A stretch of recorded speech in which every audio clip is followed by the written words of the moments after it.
It's here again, the Air Power Conference with Kakra, the Walking Bible. There are some people who don't allow God to choose for them when pain is involved.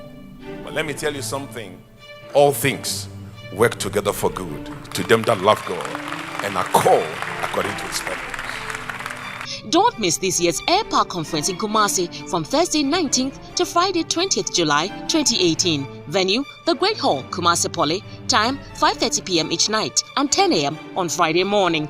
For inquiries, contact 0249 217272. That's 0249 217272. Air Power, teaching the nations with signs and wonders. This message is brought to you by the friends and partners of Kakra. Welcome to Air Power with Kakra, teaching the nations with signs and wonders. Kakra is the senior pastor of the Morning Star Cathedral, Lighthouse Chapel International, Accra, Ghana. Now, today's message.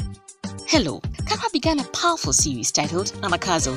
Let's join in as he introduces his subject from a different perspective. I started sharing on the subject Anagkazo. Luke chapter 40, read from verse 16. A certain man made a great supper and bade many, and sent his servant at supper time to them that were bidding, "Come, for all things are now ready."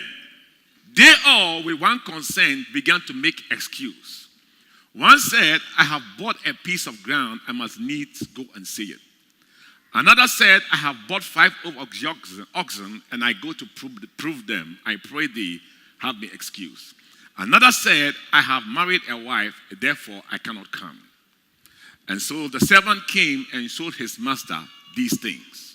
Then the master of the house, being angry, said to his servant, "Go out into the streets and the lanes of the city and bring in hither the poor, the maimed, the halt, and the blind." Sometimes there is no point in trying to feed people who are already full. You're wasting your time. 23 said, "Go out into the highways and the byways and compel them." That word compel is the word Anagkazo.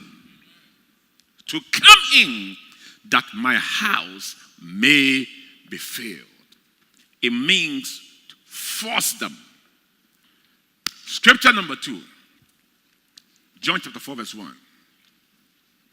When Jesus therefore knew that the Pharisees had heard that Jesus baptized more disciples than John, though Jesus himself baptized not, but his disciples. Verse 3. Jesus left Judea and departed into Galilee, and he must needs go through Samaria. Next verse. Then cometh he to a city of Samaria, which is called Sychar, near to the parcel of ground that Jacob gave to his son Joseph. Now Jacob's well was there, and Jesus, being wearied with his journey, sat thus on the well. Verse 7 says, There cometh a woman of Samaria to draw water. Jesus said to her, "Give me to drink." Verse 9 says, verse 8 says, "For his disciples had gone their way unto the city to buy meat." Verse 9. The woman said to Jesus, "How is it that thou, being a Jew, hast drink of a woman of Samaria? For the Jews have no dealings with the Samaritans." Jesus said unto her, "If thou knewest the gift of God, and who it is that saith to thee, 'Give me to drink,' he said, thou would have given him." The woman said to Jesus, "Thou hast nothing to draw it, and the well is very deep. From whence then hast thou that living water?" Good question. Then he said, "Art thou greater than our father Jacob, which drank of the well thereof, and his children and his cattle?" One thing I also like about this verse is that, Jacob had died long ago, but he had left an inheritance that even Jesus, one of his descendants, was enjoying that inheritance. Verse 18, let's skip. Now Jesus said to the woman, "Thou hast had 5 husbands, and him whom thou hast is not thy husband." 19, the woman said, "Sir, I perceive that thou art a prophet. Our fathers worshipped in this mountain. The mountain was a mountain called Mount Gerizim. Then Jesus said unto her, Woman, the hour cometh, and now is, when you shall neither in this mountain nor yet at Jerusalem worship the Father. 22.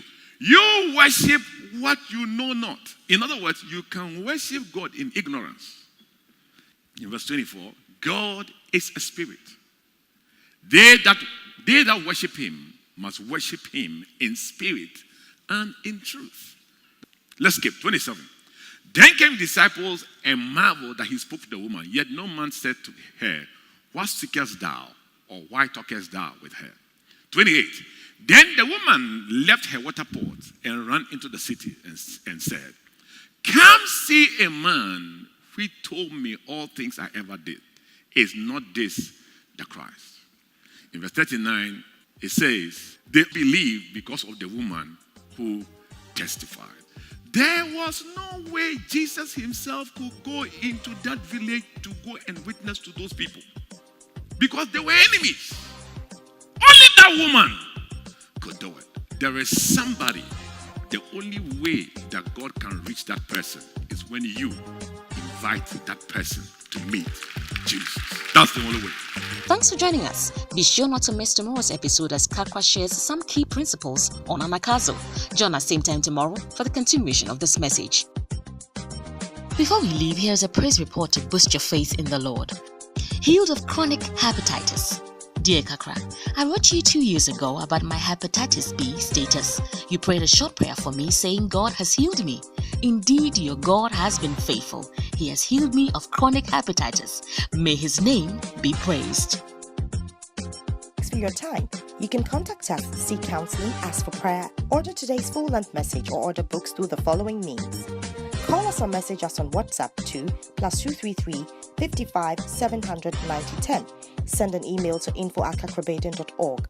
You can also make a regular call or send a text to +233 20 75 75 215.